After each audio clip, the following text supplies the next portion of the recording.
Have you ever felt like your mind is in a constant haze? You're scrolling endlessly, losing track of time, feeling overwhelmed, unproductive, and a shell of your former self. I used to be in that same place, just surviving, barely living, unable to focus for more than a minute at a time. But then I stumbled on one simple 10-minute habit that truly changed everything for me. What if I told you that you could change your entire life just by picking up a pen for 10 minutes a day? Stick around. This could be the self-improvement breakthrough you've been looking for.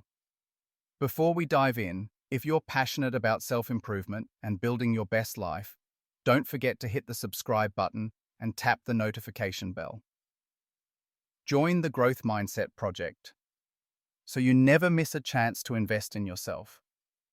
Now, let me tell you a story that might remind you of yourself or someone you know. Not too long ago, my days were a mess of distractions. My mornings began with mindless scrolling. By noon, I'd lost track of time, already behind, snacking on junk and chasing fleeting dopamine. My brain felt foggy. I was irritable, unfocused, and everything just felt harder than it should. The idea of self-improvement felt overwhelming because I didn't even know where to start. But there was a turning point. Few years ago, I started experimenting with journaling. Not the Dear Diary stuff you might be thinking of, but practical, focused, and transformative journaling as a tool for self-improvement. Here's the thing. Throughout history, the most effective and successful individuals, visionaries, leaders, creators, have had one thing in common. They documented their thoughts, reflected on their days, and used writing to clarify their values and ambitions. They made journaling into their private self-improvement laboratory. Now, if you're thinking journaling is just a quaint hobby, you're missing out. This habit is an engine that powers self-discovery, cognitive clarity, and long-term personal development. Let me tell you exactly how I've done it and how you can get started with just 10 minutes a day. First up, the gratitude journal. Yes, it really is as simple as it sounds.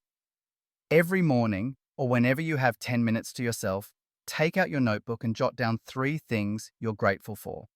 But here's the twist. Go beyond the obvious. Don't just say, I'm grateful for my job or my family. Be specific and detailed. I'm grateful for the chair I'm sitting on as I write, for the person who built it, for the comfort it gives me every morning. It might sound odd at first, but the real power of this practice is in teaching your brain to search for positivity and meaning in the little things. Do this with your relationships. Write about your friends, siblings, or people who've done something kind for you. I'm grateful for the way my friend checked in on me yesterday. I'm grateful for my sister who made me laugh about something silly last week. You might be amazed at the warmth this brings to your interactions and the light it shines on relationships you've been taking for granted. The research backs this up. Spending just 5 minutes a day on gratitude journaling can boost your happiness more than doubling your salary. That's the compounding power of self-improvement. Small changes, enormous results. By the way, if you're finding this valuable, pause for a second. Give a thumbs up and drop a comment down below with one thing you're grateful for today, right now. The second journaling technique that has turbocharged my self-improvement journey is what I call deep questions journaling. Once or twice a week, I use my journaling time to interrogate my own assumptions, habits, and direction in life. I start with productive questions that force raw honesty.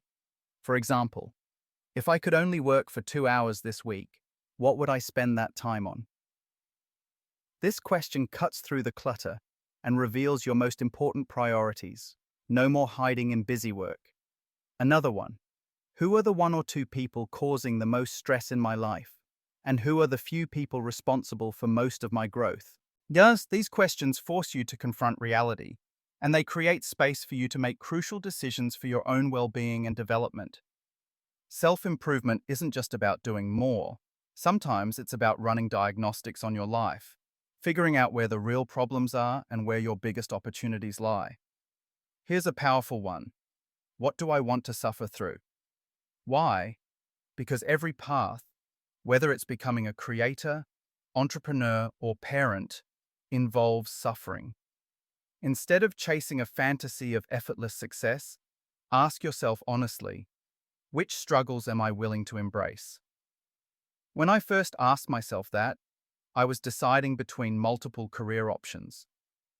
Everything seemed to pull at me equally until I realized the kind of pain I was willing to endure was unique to me. The self-improvement path you choose truly is about picking your pain and growing through it. If you're still with me, take a second to hit that like button, subscribe, and let me know your favorite journaling prompt in the comments. Your feedback fuels the Growth Mindset Project. Let's keep going. The third, and perhaps most emotionally significant journaling method, is expressive writing. This isn't just reflecting on the present or brainstorming the future. It's about healing from the past.